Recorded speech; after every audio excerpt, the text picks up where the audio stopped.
política. Usted ya lo ha expresado, incluso viene el tema de su revisión en las cámaras y lo procedente. Hemos estado platicando, compañeros, sobre esto y analizábamos cómo han venido los procesos de las reformas políticas en nuestro país. Una de las que más se menciona, porque han sido varios cambios, fue la de los 70s, en la época de López Portillo. Reyes Heroles estaba en gobernación, que fue uno de los que se encargó de esta reforma. Se llamó la apertura democrática. La apertura democrática, sí, que es cuando viene esto de una presión, porque no fue una concesión del gobierno que un día se le ocurrió y dijo, ay, vamos a darle más participación a actores políticos sociales, sino que fue un proceso incluso en esa década, la llamada Guerra Sucia, esto de la represión brutal contra grupos sociales, campesinos, estudiantes, que venía desde antes, pero ahí se recrudeció con el tema de las armas y todo esto que pues conllevó a ese momento. Después hubo más, pero principalmente yo quisiera comentar esta parte, porque ahora con esta reforma que se plantea y que se estaría pues revisando por parte de las cámaras, como una posibilidad para poder ampliar derechos al pueblo y acotar, así lo denominábamos, este cerco de cúpulas, muchas veces en los partidos en general, que definen quién va, quién no va, etcétera. Esto de los plurinominales que también se ha discutido, que es una de las cosas que más se discute, y lo de los dineros. Preguntar por qué no se pudiera estar en una mañanera haciendo una revisión de cuál es la lógica de estas reformas políticas, de este en particular, cómo ha sido la parte de estos procesos, que fue precisamente por esas presiones sociales y que no tenían un signo, lo digo con todo respeto a quien se tenga esa simpatía con la derecha, sino completamente opuesto, con movimientos de izquierda y movimientos campesinos, estudiantiles, sociales, etcétera. Y que ahora la narrativa igualmente de la derecha, que es quien está en la oposición y que sabe que no ha podido avanzar en sus propios objetivos, pero pone la narrativa opuesta como si fuera un retroceso e incluso peor que si fuera de los 70s. Entonces, ¿por qué no explicar toda esta parte y dar señalamiento a estos cambios en el país, Presidenta, para comprender más el momento de la reforma hacia dónde vamos? Sería mi última y le agradezco. Tienes razón. Hasta México vivió durante años lo que se llamó el Partido de Estado, que era el PRI. Durante pues la segunda, no solo, digamos desde Calles evidentemente y luego con el general Cárdenas, el Partido Nacional Revolucionario y luego se convirtió en Partido Revolucionario Institucional. Era un partido de Estado, así se le llamaba, porque ahí estaban involucrados todos los sindicatos, el sector empresarial, el sector de los trabajadores, y todo estaba integrado pues, en el Estado mexicano. Aun cuando hubo una época muy importante de derechos sociales, pues ahí lo vimos. La creación del IMSS, la creación del ISSSTE, la educación pública. Fue un régimen muy autoritario, de mucha represión. No se permitía que en los sindicatos llegara alguien que no fuera del PRI a dirigir el sindicato, cualquiera que esté fuera. Ahí se dieron el movimiento de ferrocarrileros, de electricistas, que buscaban que alguien distinto al que nombraba el presidente fuera secretario general de un sindicato. Ahí estuvo Galván en la corriente democrática del SUTERM, en el caso de los electricistas, o Campa y otros de los ferrocarrileros, los maestros, que buscaban la democracia sindical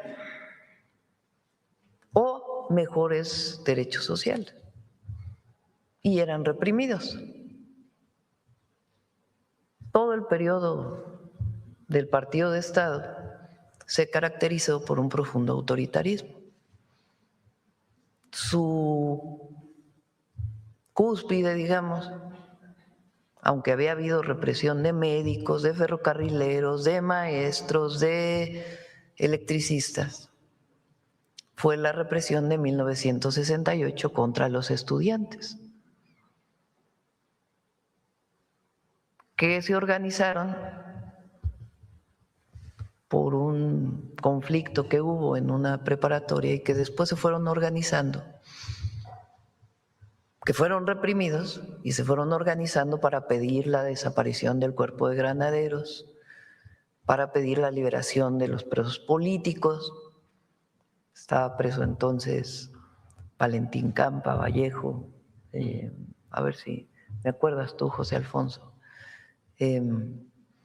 y termina en la represión de Tlatelolco, donde pues disparan contra los estudiantes y a la dirección del Consejo Nacional de Huelga la encarcela. Ese es, digamos, un momento cúspide. Ese fue el gobierno de Díaz Ordaz.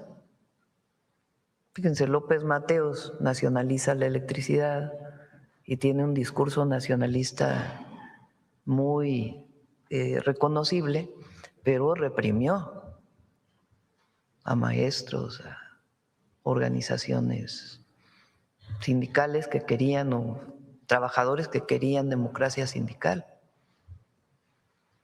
Es muy autoritario. Cuando llega Echeverría en el 70, pues ahí se plantean la posibilidad de abrir por la presión de la gente, de los movimientos sociales diversos, y que participaran otros partidos políticos, porque solamente estaba el PRI, el PAN y algunos partidos que habían creado como pues apéndices en realidad del PRI. El PPS tuvo en su tiempo pues alguna participación, pero los demás pues eran apéndices. Entonces abren para que los partidos pequeños se puedan registrar y participar en las elecciones, entre ellos el Partido Comunista Mexicano.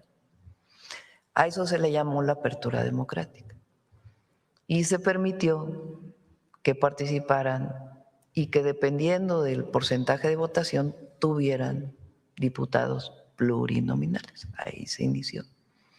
Para las minorías.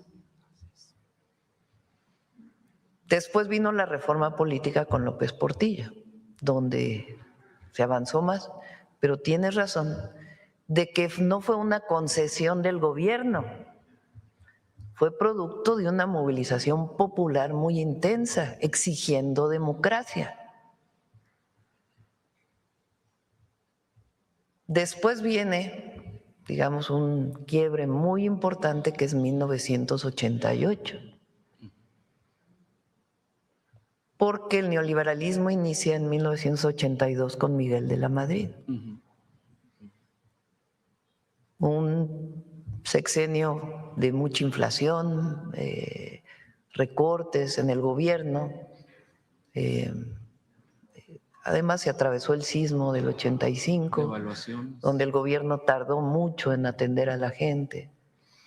Entonces en el 88, un grupo del PRI dice, porque entonces, ¿quién decidía quién era el presidente? El dedazo, así se llamaba, el dedazo del presidente. Entonces el presidente saliente, por dedazo elegía al que venía. Los tapados. Y sí, eran los tapados, porque era, pues, ¿quién puede ser? ¿Quién sabe?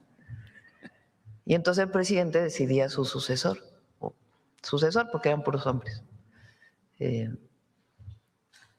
Y luego en el 88 viene un quiebre, porque dentro del PRI, el ingeniero Cárdenas, Porfirio Muñoz Ledo y Ifigenia Martínez principalmente ellos y otros, dicen, a ver, que ya no haya dedazo, que se elija democráticamente al candidato del PRI, que se elija de otra manera. Y Miguel de la Madrid dice no, y eligen a Salinas como candidato del PRI. Y ese grupo de la corriente democrática del PRI se sale del PRI y postulan al ingeniero Cárdenas muchos de los partidos pequeñitos que en su momento habían sido pues un apéndice del PRI, pero que deciden postular al ingeniero Cárdenas. Y también lo que entonces era el Partido Socialista Mexicano, ¿sí? O el PSUM, ya no me acuerdo. Y el PMT, el Partido Mexicano de los Trabajadores, que digamos eran los dos partidos más a la izquierda. Y Cuauhtémoc Cárdenas gana esa elección, la del 88, porque la gente ve en el ingeniero Cárdenas pues una esperanza de que no siguiera el mismo régimen que había iniciado con el neoliberalismo y que se democratizara el país. Ese es un antecedente de nuestro movimiento. Bueno, todos esos movimientos sociales. Ahí viene un fraude electoral, la caída del sistema y muchas movilizaciones populares, muchísimas contra el fraude electoral, muchísimas. Ahí se forma el PRD después de esa elección, en el 89. Pero del 89 al 2018, pues hay una historia, ¿no? En el 94, pues es el magnicidio de Colosio. En el 2000, la gente piensa que Fox es una alternativa y vota por Fox. Después viene la traición a la democracia de Fox, porque en realidad, pues él es el que organiza el desafuero contra López Obrador. López Obrador en el 2000 gana la Ciudad de México y Fox, siendo presidente, no quiere que López Obrador sea presidente. Así de sencillo. Quería que siguiera el PAN gobernando. Y desde entonces ya venía el PRIAN, desde Salinas de Gortari se empezaron una alianza entre el PRI y el PAN porque compartían el proyecto de nación. Y entonces en el 2004 viene el desafuero para cargarle un delito a López Obrador, que además no cometió, para que no pudiera participar en la elección del 2006, porque ya las encuestas ya lo daban, porque había hecho tan buen trabajo en la ciudad que ya las encuestas lo ponían hasta arriba. Entonces, desafuero, le inventó un delito por haber abierto una calle, un hospital. Fíjense, Fox, el que habla de democracia, fue el que le inventó el delito a AMLO. Él y su camarilla, ¿no? Porque ya estaba Salinas de Gortari ahí y todos, porque antes había sido los videoescándalos y todo eso. Entonces le inventa un delito, lo quieren desaforar, lo desafueran en la Cámara de Diputados y la movilización popular, pero ya en todo el país, ya no solo en la ciudad. Entonces AMLO regresa porque se echa para atrás Fox, porque dice, no, ¿cómo paro esto? Entonces se echa para atrás. AMLO participa en la elección, gana esa elección. En el 2006 la ganó el presidente López Obrador. Y viene el fraude electoral. ¿Quién cometió el fraude electoral? Pues Luis Carlos Ugalde, del que habla hoy de democracia, era el que estaba en el INE. Sí. Fox, que era presidente, y Calderón, que era el candidato del PRIAN en realidad, porque aunque en el PRI estaba Madrazo, que hoy anda todos juntos, pues en realidad era ya parte de eso. Entonces viene el fraude electoral. Fíjense, todos estos que hablan de democracia, que somos nosotros el autoritarismo, todo eso, bueno, pues, ¿quién organizó el desafuero? Fox. ¿Quién organiza el fraude electoral? Luis Carlos Ugalde, que anda en Estados Unidos hablando del autoritarismo del gobierno de México, de la presidenta. Fox, Calderón y todo el PRI. Entonces viene otra vez las movilizaciones. Hacemos un plantón en Reforma. ¡Ay, los medios encima! Sí, pero ¿cómo es posible que cierren Reforma? Y decíamos nosotros, ¿cómo es posible que haya fraude electoral? Nos quedamos ahí varios, ya no sé cuántos días fue el plantón de Reforma. 45, 46 días. 45 ahí durmiendo. Aproximadamente, sí. López Obrador en una casa de campaña aquí en el Zócalo. Viene el grito del 15 y el 16 de septiembre. Fox finalmente, no sé si decidió gritar o ya no. Ya no, ¿verdad? Se fue a Dolores. Sí, se fue. ¿Por qué? Se fue a Guanajuato. Porque aquí, no, y trataron de desalojar el Zócalo, no querían que se diera el grito aquí. Entonces da el grito Alejandro Encinas, que era entonces el jefe de gobierno sustituto. Bueno, jefe de gobierno formal, que quedó, o sea, López Obrador llega al 2005 y después eligen a Alejandro Encinas. Un año. Y estábamos todos aquí en el Zócalo para el grito de independencia, que lo da Alejandro Encinas. Y le llamamos el grito de los libres. Esa campana está ahí en el Palacio de Gobierno la pusimos ahí, porque en Mancera la había quitado, quién sabe dónde andaba, y la regresamos. Está ahí, se puede visitar en el Palacio de, ¿cómo se llama? El Ayuntamiento, el Palacio del Ayuntamiento. 2006, bueno, fue tal la campaña en contra que la verdad fue muy difícil para todo el movimiento levantarnos de ese proceso. Pero decidimos nombrar, bueno, primero se hace la Convención Nacional Democrática, fíjense, y luego decidimos nombrar a AMLO presidente legítimo. Y le pone doña Rosario Ibarra la banda presidencial. Ahí hay una foto que tengo allá en la oficina, a ver si la ponen. 2006, para que vean quién ha luchado por la democracia siempre. Después de eso, pues seguimos con lo que eran los partidos de entonces. El PRD todavía estaba ahí. Ahí estamos. Ahí estoy viendo Está cortada, no sé por qué la cortaste.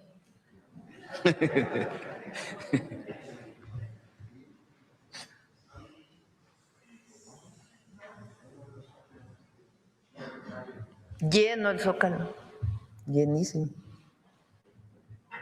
20 de noviembre.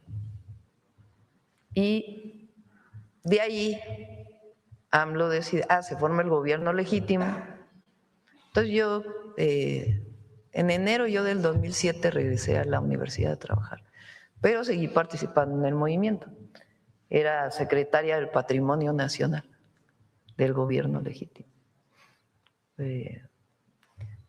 Y fueron 6 años de seguir luchando. Ahí está, mira.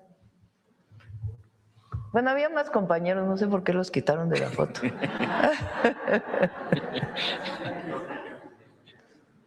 Porque está el gobierno, a lo mejor hay alguno ahí que ya anda en otro lado. Bueno, entonces nos fuimos de nuevo a tocar casa por casa. Y fue cuando él empieza a recorrer todo el país, todos los municipios del país, todos.